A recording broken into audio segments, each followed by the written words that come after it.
নমস্কাৰ মোৰ সৈতে দুগৰাকী ছোৱালী আছে আপোনালোকে নিশ্চয় চিনি পাইছে এয়া হল প্ৰণামী আৰু আগত বহু দিনৰ আগত মই এটা ভিডিও বনাইছিলো যিটো ভিডিওত প্ৰণামীয়ে যিকোনো এটা যিমান ডাঙৰ সংখ্যা হলেও সেকেন্ডৰ ভিতৰত উত্তৰটো দি দিব পাৰে পূৰণ হৰণ যি হলেও আৰু এইবাৰ প্ৰণামীৰ ভন্টি প্ৰত্যাক্ষী আহি আছে আমাৰ মাজত পাইছেই বৰপেটাৰ পৰা আহিছে আৰু দুইজনী মোৰ ভাগিন হয় তো এইবাৰ মই প্ৰত্যাক্ষী টেষ্ট লম আপোনালোকক দেখুৱাম তাই যিকোনো যি সংখ্যা দিয়ে আপোনালোকে সেকেন্ডৰ ভিতৰত উত্তৰ দিব পাৰে ঠিক আছে মই ক্যালকুলেটৰত মাৰি যাম আৰু মই ক্যালকুলেটৰটো তাইক নেদেখুৱাও আপোনালোকে চাই থাকিব কিমান সেকেন্ডৰ উত্তৰ দিব পাৰে শুদ্ধ উত্তৰ হয় নে নাই আপোনালোকে লাইভত দেখি থাকিব কিন্তু তাই নেদেখে ঠিক আছে এবাৰ কম 52 + 63 115 শুদ্ধ উত্তৰ বঢ়িয়া সেকেন্ডৰ ভিতৰতে উত্তৰ দিব ঠিক আছে এবাৰ আমি ইনটু কৰিম ঠিক আছে তিনটা দিম এবাৰ 45 + 62 + 35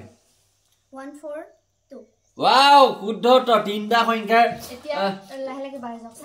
চাৰিটা দিম এবাৰ চাৰিটা দিম ঠিক আছে চাৰিটা দিম বায়াকে কৈছে এবাৰ চাৰিটা দিবলৈ চাৰিটা প্লাস দিম এবাৰ 42 + 35 + 62 + 58 197 wow great 197 বঢ়িয়া চাৰিটা ঠিক আছে মই এবাৰ ইনটু যাম 52 * 6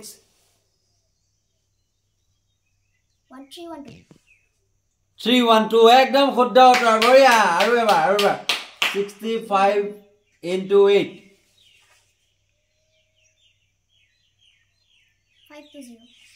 520 শুদ্ধ উত্তৰ বঢ়িয়া বঢ়িয়া দেখিলে এতিয়া আমি এনে অকমান ধেমালি কৰিলো প্ৰত্যাক্ষী মোৰ ভাগিন হয় বৰপেটাত ঘৰ আৰু তাহাঁতি আজি আহি ওলাইছে বাইকে মেট্ৰিক পৰীক্ষা দি শেষ হ'ল গতিকে মামাকৰ ঘৰত ফুৰিবলৈ আহিছে ধন্যবাদ কেনেকুৱা পালে জনাব আৰু আপোনালোকে যদি ভিডিওটো ভাল পালে তেতিয়া হলে শ্বেয়াৰ কৰিব